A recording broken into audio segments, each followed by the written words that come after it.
Are we go? Yeah, we're going. Okay. Are you recording? Yep. So I should go anytime? Yeah. Just jump right into it? Yeah. Just start whenever I'm ready? Hello. Welcome back to Under Fire, burning questions about policy and poverty with the Port Angeles Food Bank. Each episode, we turn up the heat, literally and figuratively, by inviting local leaders to take on a lineup of hot wings while answering tough questions about food insecurity, housing, and what it takes to build a more just Clallam County. I'm Neil Dexter, Donor Relationship Manager for the Port Angeles Food Bank. Today's guest is Colleen Robinson, CEO of Habitat for Humanity for Clallam County. We're honored to have her here today in the hot seat to talk about the challenges and opportunities facing Clallam County. Again, a huge thank you to our sponsors, Woodinville Sauce Company, Funky's Hot Sauce Factory, Elixir Sauce Company, Seafire Gourmet, and Bootsy's Sauce Company. This show wouldn't be nearly as sweaty without you. Before we get started, would you like to tell everybody a little bit about what you do as the CEO for Habitat for Humanity? I would be happy to. Thank you for having me here today. So a little bit about Habitat for Humanity. I recently hired a staff person and I've been in this position. I'll be 9 years in November. No, 9 years in January with Habitat for Humanity. I hired a staff person and he said, so basically your job as CEO is not really knowing how to do things and figuring out how to do them. And I'm like, that's a perfect definition of what a CEO does at a nonprofit. We've been established since 1991 here in Clallam County. We've built 38 homes since then, and we are about to embark on 2 45-home communities, bringing us to 90 homes. So the exponential growth is exhilarating and exciting and terrifying as a CEO. Well, let's get into it. Our first sauce is Dos Aches from Woodinville Sauce Company. This one we can have a lot of. Obviously. Yeah. Cheers. Here's to Woodinville. If you could correct one widespread misunderstanding about Habitat's role in addressing housing instability, what would it be? The number one myth about Habitat is that we give the houses away. We do not give the houses away. People get an affordable mortgage. That mortgage goes into the revolving fund for humanity so we can build more houses. So are you then a financer, or are you working with banks to finance it? The original intent of Habitat was a zero interest, a zero interest mortgage that would take us 30 years. So we would fundraise to build every house and then 30 years to recoup that money. That is not a sustainable model in the world that we live in today. So we have started third-party financing. Okay. And USDA 502 home loan was a game changer for us, which is only available to rural affiliates. We get the money at the closing. We can immediately roll that into building the next house. Oh, really cool. Our homeowners get a mortgage with a very reduced interest rate. And as time goes on and their career improves and they make more money, the interest rate premium, the deduction, is it's not less supplemented and less supplemented until finally they're at fair market value, and then that money goes back to help more people. Interesting. So it's like a scaling Exactly. or scaffolded mortgage. That's really But cool. they do pay a mortgage, and the mortgage is in fact to help us build the next houses. Sauce number 2, La Diosa Verde from Seafire Gourmet. It's a tiny bit spicier. No. Verdes I thought were cooler. Less spice. I shouldn't say cooler. Less spice. Well, yes, this one has less spice than that one. Oh, Lord of mercy. Okay, cheers. What's something you see every single day in your work that most people in town never witness? I see lots of every day is a new day when you work for a nonprofit. I would say that I make a to-do list in the morning, and then I come to work and that to-do list goes out the window because 10 other things pop up. All the emergencies. Pop up that you need to do. With Habitat, typically, most non-affordable housing builders or things, they take in money, they build houses, and then they move on. We're a retail store. We are a builder, we are an impact agency, we are a volunteer organization, and most recently, we've become developers. So we're buying cow pastures and turning them into communities. which is a whole nother animal that I would have never imagined that I would be in. Development is not for the faint of heart. No, I wouldn't imagine so. Yeah. With bringing in utilities, deciding if can it connect to sewer? Do we need a giant septic system or like how? Yeah. Millions of dollars that are all in the ground that you don't get to see, but are vitally important to those families. There you go. That's what most people never witness, is how much money you're burying. Exactly. Exactly. How much it costs. We go from coolest to hottest? Oh, yeah. Yeah. Yeah, so when it gets closer to you, that's when you can worry. Yep. Our next sauce is Santuca from Woodinville Sauce Company. I love Woodinville. This one's nice. It's like a little bit citrusy, but a little bit smoky. So I'm at a disadvantage because you've tried all these before. I've had them a few times, yes. Okay. Cheers. Cheers. And question number 3. What's one story you wish every resident of Port Angeles could hear before forming an opinion about homelessness? So we are on the housing continuum. If homelessness is over here and you go through that continuum, Habitat is about affordable home ownership. So not directly as much with homelessness, but the story and the impact I'd really like people to know about is in the last few months, we have had 3 families pay off their mortgages in the same community in Swim, which is a huge celebration. Yeah. And one of those families, the Phipps family, had 3 boys, and they allowed us to do a video, which is now on our website that you can watch. And it's just a beautiful story of a young couple, grew up in Swim, met in Swim high school sweethearts, got married, couldn't afford to buy a house, were renting a very, very small place, 2 little boys. She got pregnant with the 3rd one. And they knew they needed more and picked up a flyer that said Habitat, and they got the last house in the community on Maisie Court. And now, almost 20 years later, they've paid off their mortgage and fully own their home. They've raised their children. They've had pets and dogs and cats and gardens, and have talked really in depth about the impact of having that stability of home and what it meant to them to raise their boys. And now that their boys are out, that they can come back home. And that's the stable thing. And have that home base. Exactly. That so many people don't get. So yeah, that's really cool. That's really cool. Paying off a mortgage seems so out of reach for many people. Next sauce is garlic habanero from Seafire Gourmet. We're still taking it easy on you. When we get to Aloha from Hell, that's when it all goes downhill. Oh darn, that one's empty. Cheers. What's something everyday residents can do to reduce stigma and increase compassion around homelessness? That's an excellent question. I always think about, all of us have a wagon. We have a wagon behind us of all of our stuff, of all of our things that we've gone through, tragedies and joys. And you don't know that person that's on the street right now that has their shopping cart, that is sleeping under a tent, holding their sign. You don't know what's in their wagon. You don't know what brought them there. So I would like for our world to have, if not our world, Clallam County, to have more kindness and less judgment. It's kind of like, what's that Ted Lasso quote? Be curious, not judgmental. Exactly. Yeah, why? What happened? Yeah. Love the Ted Lasso. Yeah, that's good stuff. Glad I could think just like him. Yeah, right. Fire roasted Fresno Lord. from Bootsy's Sauce Company. Okay, here we go. What's the moment when you realized housing insecurity wasn't just an abstract problem here, but a crisis with faces, names, and families attached? Pre-COVID, we were building at Maloney Heights here in Port Angeles, and it's a 14-home community. And Maisie Maloney had donated a big chunk of money to the affiliate. They bought property, and we're developing these houses. And so I'm brand new as an executive director, have not gone through the process yet of what does it look like to select a family. And we had 25 applications for one home.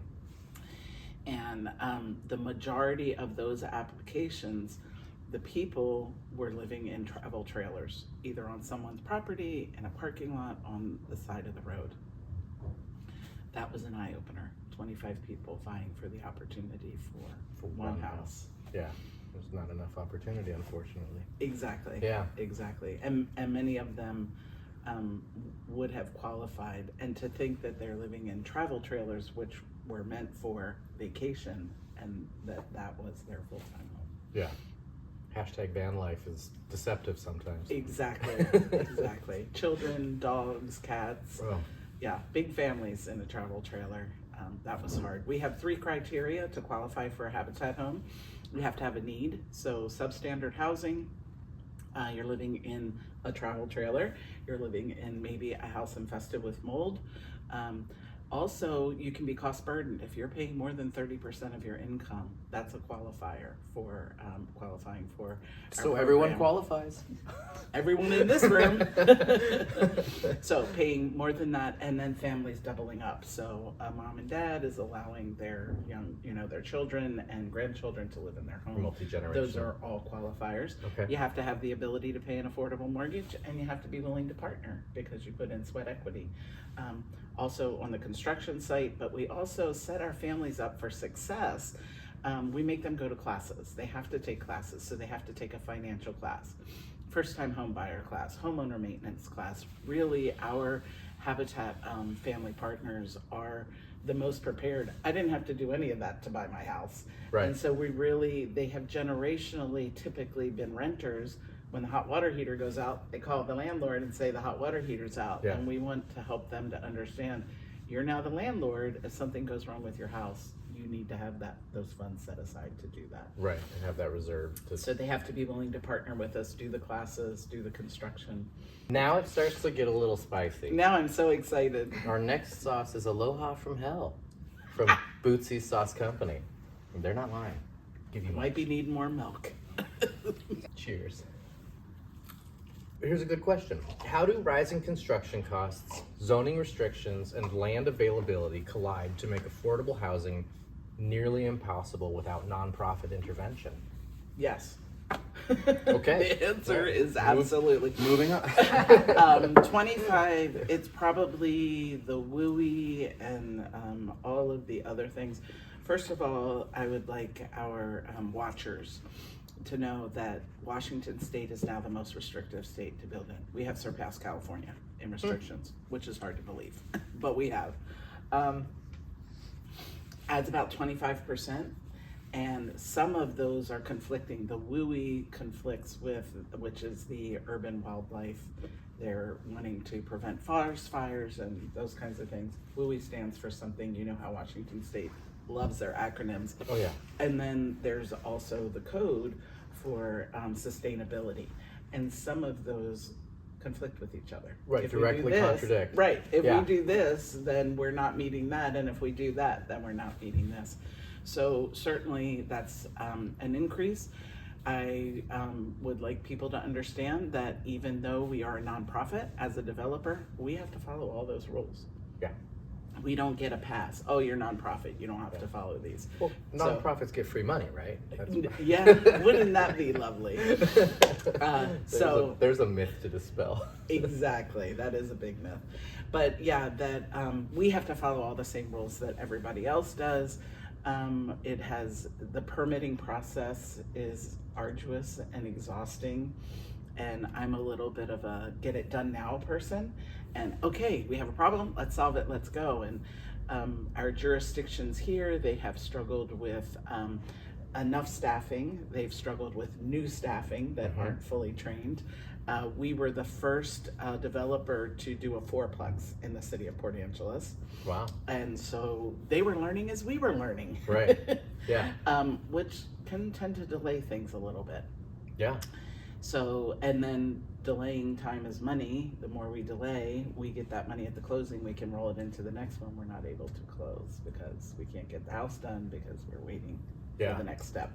Yeah. So, certainly materials went way up during COVID. They're coming down, but they'll never go back down to pre-COVID. We don't here in a rural community, we're paying a premium because things are being trucked from the other side of the water. Yeah. There's nobody here on the peninsula that builds trusses. So when we need trusses for a house, we have to go to the other side of the water. In a mill town? Yeah. Can you believe it? Wouldn't it be neat? All that being said, if I'm allowed to share here, we have had some very generous community partners. Inner Four Lumber has donated the framing lumber for the last 12 houses. That's really cool. Yeah. Sunbonnet Sioux Quilt Club makes a quilt for every member of the family that's given to them on dedication day. In order to get your occupancy permit, you have to have the yard seeded and ready to go. Herman Brothers has given us the topsoil for all of our houses, so we can get that done. Okay. And then Grocery Outlet packs the pantry for every new family going into their home. Wow, that's really cool too. Yeah. Most recently, the VFW and Squim paid for the roofing system for the veteran fourplex, and Andrew Hardy Siding donated all of the siding. So those things help us in a way that a for-profit developer are not going to have those Wouldn't have opportunities. access. Yeah. Right. So that certainly brings the price down and helps balance out the more that we have to pay to meet those codes. Our next sauce. So you say. Reaper from Seafire Gourmet. Not the Okay. spiciest though. Chowing down on my milk. Top off. I'm gonna top off on my milk, please. Came up, I was like, I wonder what the milk's for. Breakfast of Champions, hot wings. Exactly. Coffee and hot wings. Maybe that's the new name for the show. Season 2. We'll meet at Blackbird and eat hot wings and drink coffee. What would the housing landscape look like tomorrow if local policies fully aligned with community need? That's very good. I would say most importantly is all of our jurisdictions getting the permitting pipeline done. Getting it more quickly, making it more streamlined, so that I have a friend in Kentucky who leads an affiliate there, and if he turns in a permit to his jurisdiction on Monday for a new house, he has it by Friday. Wow. It can be done. I have talked to other affiliate leaders. Yeah. It can be done. I would like to see us here locally learn from those other jurisdictions how they're making that happen. Yeah, would that require aligning county and city and state, or That would be part of it. Probably more staff, which then gets into budget. Yeah. But probably more staffing and more trained staff that understand. I'd like to see a priority for affordable housing to be maybe to the front of the line. Next sauce is Mango Head from Bootsy Sauce Company. Cheers. Okay. Here we go. What's one part of building affordable housing that people have no idea is this complicated or that complicated or as complicated as it is? Lining up the subs and the materials and all the things so that you can perfectly move to the next step. So you want appliances and you order the appliances and you think they're gonna be here in 2 weeks, but oh, guess what? That one's out of stock, so it's gonna be a month before that comes in. So I would say that is very complicated.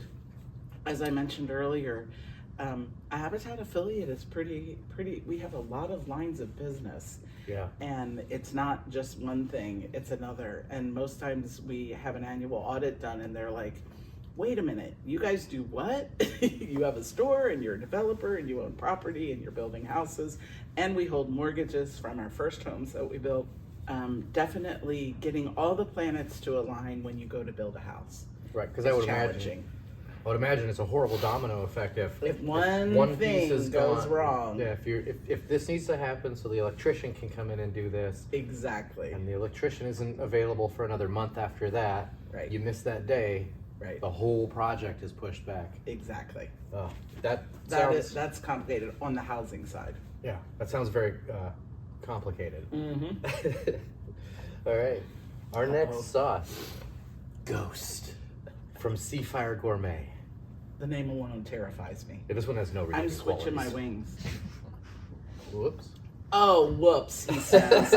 Don't believe him. Yeah, I'll there. I'll punish myself too. All right. Cheers. Cheers. How do you navigate moments when the demand for housing feels impossibly larger than the resources available? Advocacy. Advocacy is one of another one of those tools in the box of all the different things that we do. So Habitat really strives to work on policies and funding sources that help fill the gap as we're building. So we work locally, statewide, and also nationally. We go to Washington, D.C. every February for Habitat on the Hill. There's about 1,000 Habitat affiliates across the country. Wow. And I would say 3/4 of those will send a representative.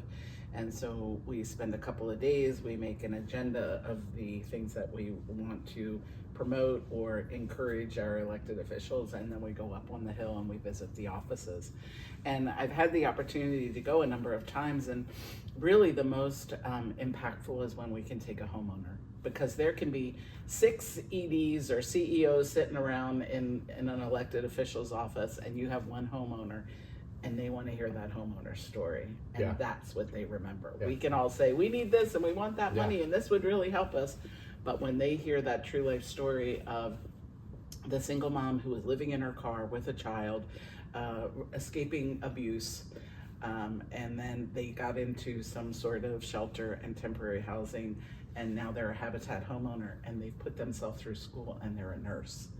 Those are the impacts that we are really able to show what Yeah. having a stable housing means and what that means to the community. Long reach.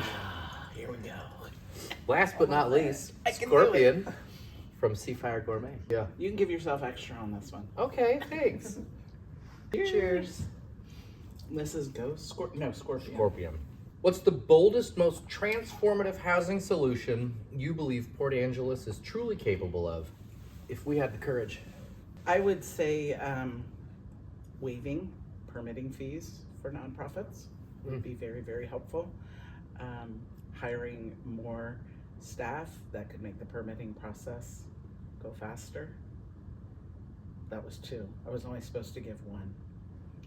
Okay, well, which one of those is the boldest? Most transformative? I would think waiving fees for See, I was gonna affordable housing. guess staff. Yeah. Well, because if you waive the fee, but it still takes a Takes a month long to, time. yeah, I think if you had the staff and could train the staff, maybe you could actually create a pipeline to where Monday to Friday. Monday to Friday we could have a permit. Yeah. Okay, I acquiesce, and I like your I'm not even solution the better. expert. But you could be. I'm learning. I'm learning from an expert. Thank you so much. This was a lot of fun. I hope that you recover quickly. I'm sure I will. Thank you for the time, and thank you to your watchers. Yes, thank you for watching.